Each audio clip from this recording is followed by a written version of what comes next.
Hello बच्चों, कैसे हैं आप लोग। तो चलो एक्सरसाइज 1.3 को आगे कंटिन्यू करते हैं। Class 11th NCERT math. हम लोग इस चैप्टर को क्लास क्वेश्चन नंबर 5 तक पढ़ चुके थे और चूंकि वीडियो लंबा हो रहा था तो वहाँ पे हम लोगों ने क्लास को क्लोज कर दिया था। अब हम लोग यहाँ पे क्वेश्चन नंबर 6 से पढ़ने वाले हैं, ठीक है। तो देखिए अच्छे से, इसको नोट कीजिए, समझिए, काफ़ी ईजी लगेगा और समझ में भी आ जाएगा। क्या है यहाँ पे, देखो बोलता है write the following as intervals, ठीक है। तो अब यहाँ पे इंटरवल का कॉन्सेप्ट आ रहा है कि हम लोग इंटरवल में कैसे लिख सकते हैं, ठीक है। अगर आप क्वेश्चन देखो तो क्वेश्चन कैसे लिखा हुआ है, सेट ऑफ एक्स, एक्स एक रियल नंबर है और कैसा रियल नंबर है तो -4 से 6 के बीच में है, ठीक है। और -4 से 6 के बीच में है और 6 के बराबर भी है, जैसा कि आप यहाँ पे देख रहे होंगे कि इक्वल वाला साइन भी लगा हुआ है, ठीक है ना। अच्छा, उसी के जैसा आप क्वेश्चन नंबर 2 देखोगे, यहाँ पे set of x, x real number है -12 से लेकर के -10 तक, ठीक है। सेट ऑफ एक्स, एक्स एक रियल नंबर है 0 से लेकर के 7 तक, एक्स एक रियल नंबर है 3 से लेकर 4 तक, ठीक है। तो ये सब सेट बिल्डर फॉर्म में लिखा हुआ है। अब कुछ कुछ बच्चों को लगता होगा कि ऐसा क्वेश्चन तो हम लोग पहले कर चुके हैं और इसको हम लोग बहुत जल्दी लिख लेते थे, और कुछ बच्चों को लगता होगा कि अगर इसको रोस्टर फॉर्म में लिखा जाए तो कैसे लिखा जाएगा। तो रोस्टर फॉर्म में अगर आप लिखना चाहो तो कुछ बच्चों को ऐसा लगता होगा कि -4 से 6 के बीच में लिखना है तो ऐसा लिख देंगे, -4 के बाद आ जाएगा -3, -2, -1, 0, 1, 2, 3, 4, 5 और 6। तो कुछ बच्चों को ऐसा लग रहा होगा देखने से, ठीक है। बट ये ऐसा नहीं होगा, समझ के रखिए। हाँ, ऐसा ये नहीं होगा, इसलिए कि यहाँ पे आपको इंटीजर नहीं दिया हुआ है, ठीक है। ऊपर के कुछ क्वेश्चन में ऐसा दिया रहता था, तो अगर इंटीजर होता तो इसका आंसर ये हो जाता, ठीक है। फिर वो इंटरवल में लिखने का जरूरत नहीं पड़ता, बात समझिए, ठीक है। इंटरवल का जरूरत क्यों पड़ा पहले इसको समझिए। अगर यही क्वेश्चन ऐसा रहता, मान लो पहला क्वेश्चन ऐसा रहता, सेट ऑफ एक्स, ठीक है, x belongs to integer Z, और इंटीजर कैसा तो -4 से x +6 के बीच में, ठीक है। अगर ऐसा क्वेश्चन रहता तो अगर ये इंटीजर रहता तो इसका आंसर क्या होता, इसका आंसर हो जाता ऊपर वाला, ठीक है जी। तो इंटीजर के केस में ऐसा लिख देते, और अगर ये नेचुरल नंबर रहता तो आपका आंसर कितना आता, आपका आंसर आता सिर्फ यहाँ से 1 से लेकर के 6 के बीच में। तो याद रखो, सबसे पहले ये ध्यान देना जरूरी है कि जो नंबर लाइन है वो कैसा लिया गया है। जैसे यहाँ पे देखो आपको रियल नंबर लिया गया है सारे केस में, यहाँ पे हम लोग इंटीजर लिए हैं, ठीक है। कहीं कहीं पे ये नेचुरल नंबर हो सकता है, तो जहाँ पे जैसा सिचुएशन होगा वहां पे वैसा आंसर आएगा, ये आपको ध्यान देना है। तो इंटरवल का जरूरत इसलिए पड़ जाता है कि आपको रियल नंबर में पूछ रहा है, ठीक है। अब रियल नंबर में -4 से 6 के बीच का वैल्यू कैसे लिखिएगा, तो सबसे पहला नंबर कौन आएगा, तो -3 नहीं आएगा क्योंकि रियल है। तो क्या -3.9 आएगा, जी नहीं, ये भी नहीं आएगा। तो क्या -3.99 आएगा, क्योंकि रियल नंबर है। तो -4 से 6 के बीच में, यानी -4 से जस्ट जो बड़ा है तो वो क्या ये है, हम नहीं कह सकते। तो रियल नंबर के केस में मैं आपको पहले भी बताया हूं कि हम लोग डायरेक्टली नहीं कह सकते कि -4 के बाद कौन सा नंबर आएगा, ठीक है। -4 से 6 के बीच में कौन कौन सा नंबर आएगा, इसलिए यहाँ पे क्या है, इंटरवल में लिखा जाता है। पहले इंटरवल का समझ लो क्या महत्व है, ठीक है। तो इंटरवल में लिखना जरूरी है। अब आपको मैं बताता हूँ कि इंटरवल में लिखा कैसे जाता है, ठीक है। तो हर चीज को समझ के रखिएगा, तो एग्जाम में क्या होगा, आपको सारी बातें क्लियर रहेंगी ना, तो आपको कभी मैथ में कंफ्यूजन नहीं होगा, ठीक है। वरना एक जैसे दिखने वाले क्वेश्चन में आपको क्या लगेगा कि अरे इसको कहीं पे वो करते हैं, कहीं पे ऐसा करते हैं, तो इससे कंफ्यूजन क्रिएट होता है। तब आप समझो, ठीक है। अब यहाँ पे इसका तरीका ये होता है कि x आपको लेना है रियल नंबर जो -4 और 6 के बीच में है, ठीक है। तो इसको सिंपली कैसे लिखा जाएगा, इसको लिखा जाएगा इंटरवल में। पहला का अगर हम लोग आंसर लिखें तो फर्स्ट का आंसर क्या हो जाएगा, -4 से 6 तक, ये हो गया इंटरवल में, ठीक है। अब देखो यहाँ पे हमको समझना है कि इंटरवल कितने तरह का होता है। तो इंटरवल जो है आपका वो 4 तरह का होता है अगर हम लोग बांट दे तो, ठीक है। क्या होता है, एक होता है क्लोज्ड इंटरवल, ठीक है। फिर क्या होता है, फिर होता है आपका ओपन इंटरवल, ठीक है।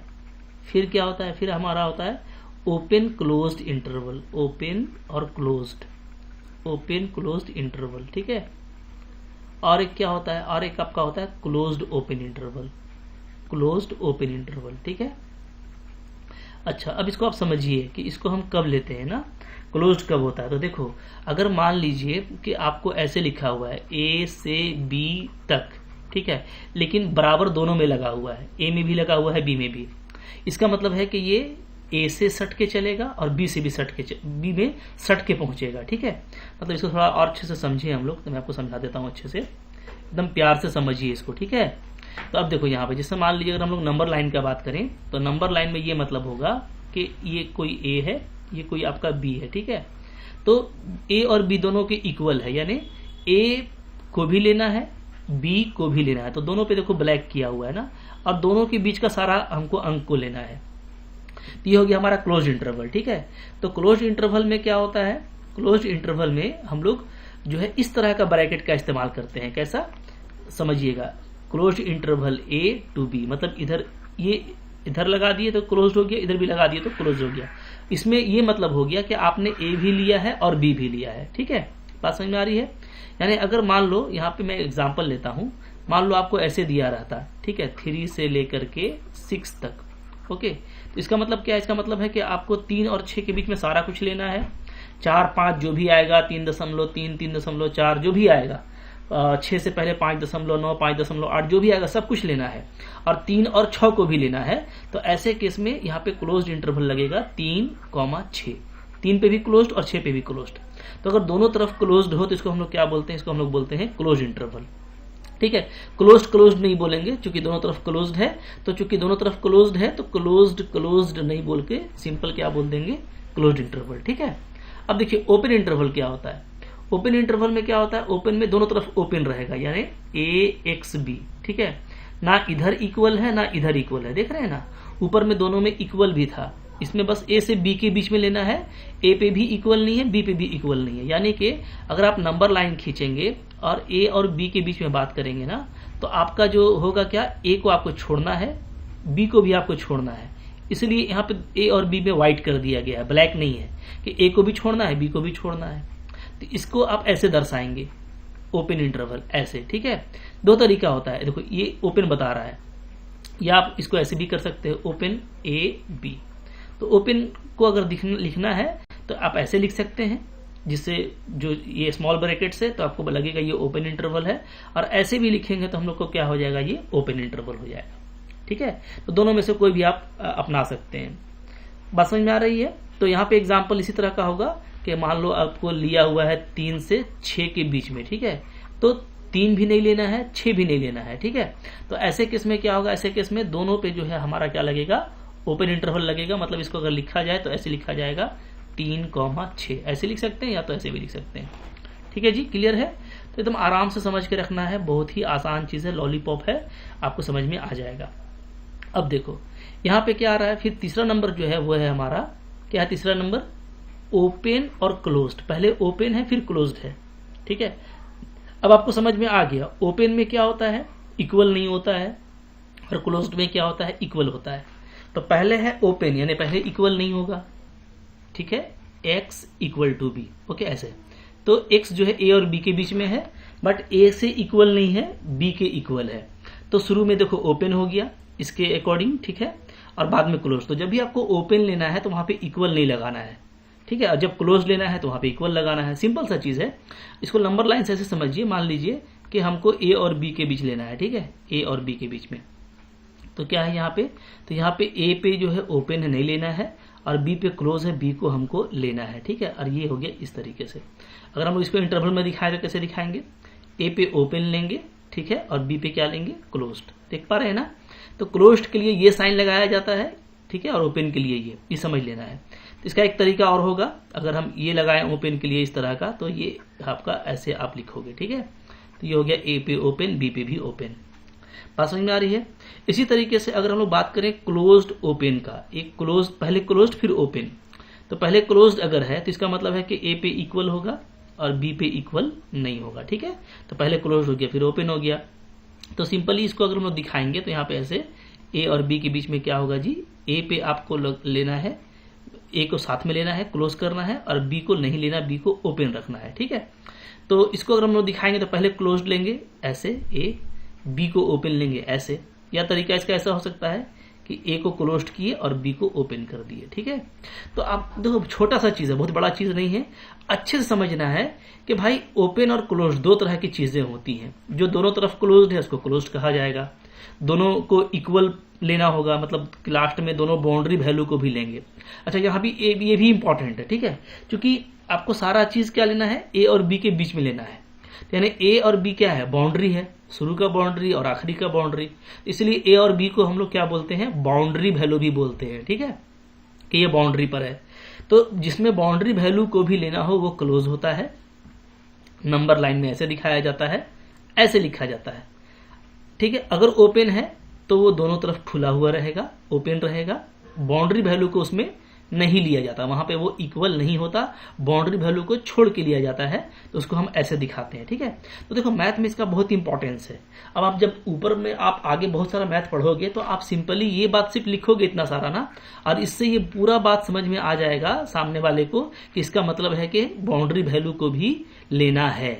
ठीक है, आप सिर्फ ऐसे लिखोगे इसका मतलब क्या है कि आपने ओपन लिया है दोनों तरफ, यानी आपको बाउंड्री वैल्यू दोनों तरफ का नहीं लेना है, सिर्फ बीच का लेना है। ठीक है, जैसे ही इसको देखेंगे तो क्या क्लियर होगा कि अच्छा शुरू में ओपन है और बाद में क्लोज है, यानी हमको शुरू वाले को नहीं लेना है, बाद वाले को लेना है बाउंड्री वैल्यू को। ठीक है, शुरू में क्लोज है बाद में ओपन है, तो इसका मतलब है ये क्लोज्ड ओपन कहलाएगा।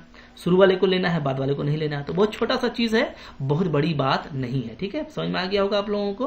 और रियल लाइन में चूंकि बीच का सारा वैल्यू लिया जाता है, जो भी दशमलव का छोटा से छोटा या बड़ा से बड़ा वैल्यू है सबको लेते हैं, सो हम लोग क्या करते हैं, इंटरवल का यूज करते हैं।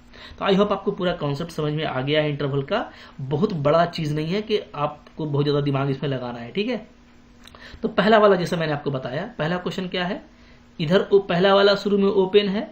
ठीक है, आप आराम से देखो आप, हाँ मैं आपको आराम से दिखाता हूँ, आपको कोई दिक्कत नहीं है, एकदम मोहब्बत से देखिए, अब आपको सब बनेगा। ठीक है, तो आप देखो क्या है, शुरू में आपको देखो क्या है, ओपन, बाद में क्या है, क्लोज। बस आपको इस पे ध्यान देना है कि इक्वल बाद में नीचे लगा हुआ है, यानी ये क्लोज है ये ओपन है। तो देखिए पहले क्या लगाए, ओपन का साइन लगाए, देख रहे हैं ना, ऐसे ओपन लिख देंगे, इधर कर देंगे तो ये क्लोज हो गया। ठीक है जी, क्लियर है। अब आप मोहब्बत से वीडियो पॉज कीजिए और बाकी बना करके दिखाइए। तो मुझको पूरा उम्मीद है आपने सेकंड बनाया होगा बिल्कुल इस तरीके से कि आप देखोगे कि यहाँ भी ओपन लेना है, इधर भी ओपन लेना है, यानी क्या, यानी आप मोहब्बत से इसको लिखोगे कैसे, -12 से लेके -10 दोनों तरफ ओपन।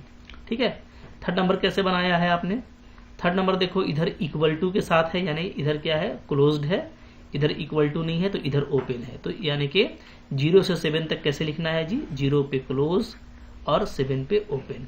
ठीक है, चलिए नंबर 4 कैसे लिखेंगे, नंबर 4 आप देखोगे तो क्या है, इधर भी क्लोज दिख रहा है, इधर भी क्लोज दिख रहा है, यानी 3 पे भी क्लोज करना है, 4 पे भी क्लोज, यानी दोनों बाउंड्री वैल्यू लेना है, तो कैसे लेंगे, 3 पे भी क्लोज होगा और 4 पे भी क्लोज हो जाएगा। ठीक है, तो इस तरीके से बिल्कुल मोहब्बत से बनेगा। अब तो आपको समझ में आ गया कि काफी सिंपल चीज है। ठीक है, अब देखो उसी का उल्टा क्वेश्चन यहाँ पे 7 नंबर है, क्या है, बोलता है कि यहाँ पे जो आपको इंटरवल में लिखा हुआ है ना, चूंकि सब इंटरवल में लिखा हुआ है तो इसको आप सेट बिल्डर में लिखिए।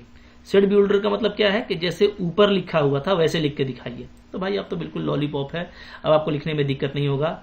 देखिए जैसे मैं फर्स्ट को लिखूंगा, कैसे, फर्स्ट को लिखूंगा set of x such that, चूंकि इंटरवल है तो यानी कि ये रियल नंबर लेना है, एक्स बिलोंग्स टू रियल। ठीक है, कैसा रियल, तो -3 और 0 के बीच में, -3 और 0 के बीच में। ठीक है, और दोनों क्या है, ओपन इंटरवल है, देख पा रहे हो ना, दोनों जगह ओपन है, इधर भी ओपन है, इधर भी ओपन है, यानी दोनों पे इक्वल टू नहीं लेना, तो आपका आंसर आ गया। ठीक है जी, नंबर 2 देखो, नंबर 2 क्या है, अब वीडियो पॉज करो और खुद से बनाओ भाई, बहुत लॉलीपॉप है, उल्टा बस करना है, और जैसे मैंने पहला किया बस आपको वैसा ही करना है। ठीक है, तो नंबर 2 को कैसे करेंगे, set of x such that x belongs to real. ठीक है, कैसा रियल, तो 6 और 12 के बीच में, 6 और 12 के बीच में। ठीक है, बट दोनों पर क्या है, दोनों पर क्लोज्ड है, तो यानी दोनों पर हमको इक्वल टू लगाना पड़ेगा, हमको दोनों बाउंड्री वैल्यू भी लेना पड़ेगा। ठीक है, नंबर 3, नंबर 3 क्या है, 6 से 12। ठीक है, 6 से 12 अगेन वही है, set of x, x is real number, where कैसा रियल नंबर, 6 से 12, तो 6 से 12 के बीच में। ठीक है, बट 6 पे ओपन है तो 6 पे इक्वल टू नहीं होगा, 6 को नहीं लेना है, 6 के बाद से लेना है, ठीक है। हाँ, लेकिन 12 पे क्लोज्ड है, यानी 12 तक जाना है और 12 को भी लेना है। बात समझ में आ रही है, ठीक है। आगे देखो नंबर 4 क्या है। नंबर 4 है आपका -23 से 5। तो set of x such that x belongs to R. कैसा आर? तो -3 से -23 से लेके 5 तक, ठीक है। बट -23 पे क्लोज्ड है, यानी इसको आपको लेना है। 5 पे ओपन है, 5 को छोड़ देना है। तो सारा क्वेश्चन देखिए बहुत ही जल्दी बन गया। आपने भी आई होप ऐसे ही बनाया होगा, ठीक है जी। अब चलो क्या है फिर क्वेश्चन नंबर 8 है यहाँ पे। 8 क्या बोलता है? 8 बोलता है हमको what universal set would you propose for each of the following. बोलता है कि यूनिवर्सल सेट क्या लीजिएगा, ठीक है। अब देखो यूनिवर्सल सेट क्या होता है, मैं आपको समझा देता हूं बिल्कुल आसानी से। यूनिवर्सल सेट, यूनिवर्सल सेट, ठीक है। देखिए यूनिवर्सल सेट क्या होता है ना, मतलब ऐसा सेट जिसके अंदर वो समा जाए। देखो यूनिवर्स होता क्या है? यूनिवर्स होता है जैसे हम लोग जानते हैं ना कि यूनिवर्स हमारा क्या है, हमारा यूनिवर्स जो है पूरा सोलर सिस्टम है, ठीक है, जिसके अंदर पृथ्वी भी आता है। तो अगर हमको पृथ्वी प्लैनेट को लेना पड़े, अर्थ को, तो हम क्या लेंगे? हम सोलर सिस्टम ले लेंगे कि भैया सोलर सिस्टम में एक प्लैनेट अर्थ भी है। तो मतलब जिसके अंदर वो आता हो, बात समझिए, ठीक है। जिससे मैं आपको एग्जाम्पल दे रहा हूँ। मान लीजिए आपको कोई ऐसे दे दिया है ABCD, ऐसा ये सेट है। मान लो ये मेरा सेट है, ठीक है। तो इसका यूनिवर्सल सेट क्या होगा? इसका यूनिवर्सल सेट क्या होगा? मतलब ऐसा सेट जिसके अंदर ये आ जाए। तो हम क्या बोल देंगे? हम बोल देंगे क्या? सेट ऑफ डैड बोल सकते हैं ऐसा कि हमको लेना पड़ेगा set of alphabet. Set of alphabet यानी ए से लेकर के जेड तक हम ले लेंगे। तो ये जो ये इसका यूनिवर्स हो गया। इस सेट के लिए ये क्या हो गया? यूनिवर्स हो गया, क्योंकि ABCD क्या है? एक अल्फाबेट है। तो जनरल तो कोई दिक्कत नहीं है, उसको अल्फाबेट से ही निकाला गया है, ठीक है। बात समझ में आ रही है ना? अच्छा, अब आप समझिए।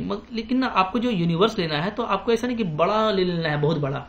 मतलब हमको जब यूनिवर्सल सेट लेना है तो ऐसा ही लेना है जितना से मेरा काम चल जाए, ठीक है। जैसे मान लीजिए कि जो है मान लो 1 जग पानी है, ठीक है। अब 1 जग पानी है तो पानी कहाँ से आया? तो मान लो कि वहां पे कुआं भी है, ठीक है, समंदर भी है। तो कुआं से पानी लिया जा सकता है।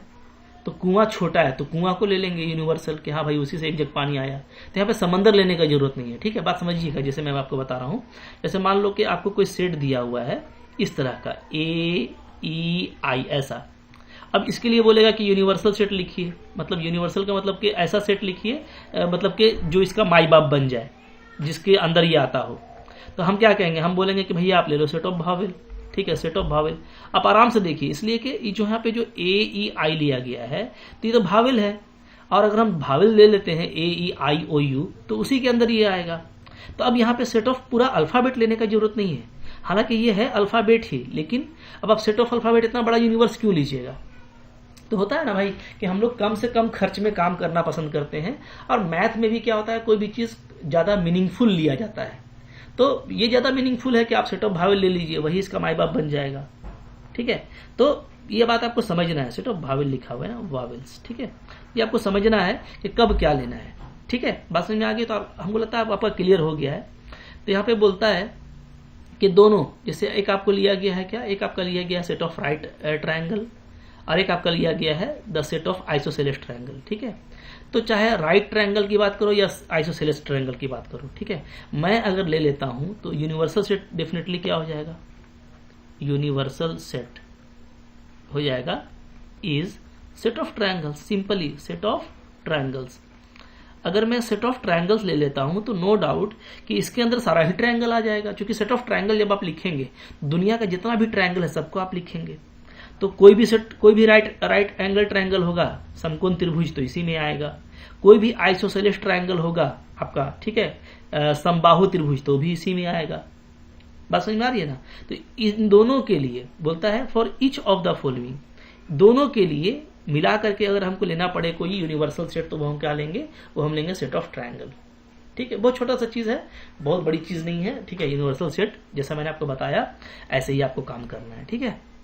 चलिए आगे बढ़ते हैं। फिर क्या है क्वेश्चन नंबर 9 देखिए। 9 क्या बोलता है यहाँ पे? 9 बोलता है कि गिव हिम द सेट्स। आपको ए दिया हुआ है 1 3 5, बी दिया हुआ है 2 4 6 एंड सी दिया हुआ है 0 2 4 6 8। बोलता है which of the following may considered as universal set for all 3 sets A B and C, बोलता है तीनों के लिए, ए के लिए भी, बी के लिए भी, सी के लिए, तीनों के लिए अगर आपको कोई लेना पड़े यूनिवर्सल सेट तो किसको लीजिएगा। तो देख लेते हैं कौन सा ऑप्शन सही होगा। पहला देखो क्या है, 0 1 2 3 4 5 6, देखो क्या इसको ले सकते हैं, तो इसको नहीं ले सकते। क्यों नहीं ले सकते, इसलिए कि तीनों क्या लेना है आपको यूनिवर्सल। तो यूनिवर्सल का मतलब कि आपको इतना बड़ा सेट चाहिए जिसके अंदर तीनों आता हो। तो आप देख रहे हो ना कि सी के पास 8 है बट इसके पास तो 8 ही नहीं है, तो 8 का सी का माई बाप कैसे बन जाएगा, ये सी का मतलब कि सी के लिए ये यूनिवर्स नहीं हो सकता है ना। ठीक है, बात समझ में आ रही है। तो कारण अगर लिखना है तो आप लिख सकते हैं, हालांकि पूछा नहीं है, छोटा सा क्वेश्चन है, आप रीजन दे सकते हैं। यहाँ पे रीजन क्या है जी, रीजन ये है कि 8 बिलोंग्स टू सी, 8 सी का एक एलिमेंट है, बट क्या है 8 doesn't belongs to this set, जो गिवन सेट है हमारा, belongs to this given set, जो हमको सेट दिया हुआ है एज ए यूनिवर्सल सेट, उसमें ये है ही नहीं। ठीक है, तो इसलिए ये कहां से होगा। 5 भी कभी नहीं होगा, ये तो खाली घर ले लिया गया है, इम्प्टी सेट है, तो इम्प्टी सेट कैसे ले सकते हैं आप, तीनों के पास में एलिमेंट है, कोई बड़ा सेट लेंगे तब तो। इसको देखो 0 1 2 से लेकर 10 तक, तो अब आप इसमें देखोगे तो इसमें 0 लिया गया है, ठीक है, से लेकर 10 तक लिया गया, तो इसका मतलब सब इसके अंदर ही आ जाएगी। 1 3 5 भी इसके अंदर है, देख पा रहे हैं ना, 1 3 5, ठीक है। बी भी सी के अंदर है, 2 4 6 2 4 6, ठीक है, 0 2 4 6 8 सब इसके अंदर है, नो डाउट। तो ये बिल्कुल सही है कि ये यूनिवर्सल सेट हो जाएगा, इसलिए कि इसके अंदर तीनों आता है। नंबर 4 नहीं होगा क्योंकि इसके पास में 0 नहीं है, देख पा रहे हो ना, जबकि 0 सी में है। तो तीनों के लिए हमको अगर लेना है तो हम 3 को लेंगे, और इसका रीजन क्या देंगे, कारण ये दे सकते हैं आप कि ठीक है, all a B and c is content in this set, ठीक है, इस सेट के अंदर आता है ए बी सी सारा कुछ, तो इसलिए इसको हम लोग यूनिवर्सल सेट लेंगे। तो बहुत छोटा सा चीज है, आई होप आपको समझ में आ गया होगा। ठीक है, और ये चैप्टर भी यहाँ पे फिनिश हो गया है।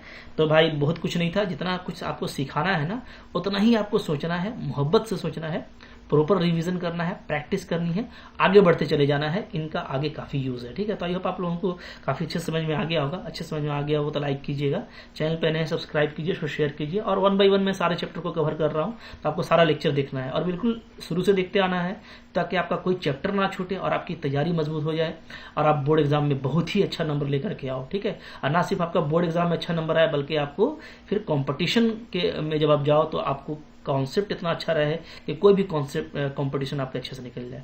तो पूरी उम्मीद है अच्छे से पढ़ेंगे, डेफिनेटली अच्छा गोल करेंगे। ठीक है, थैंक यू वेरी मच।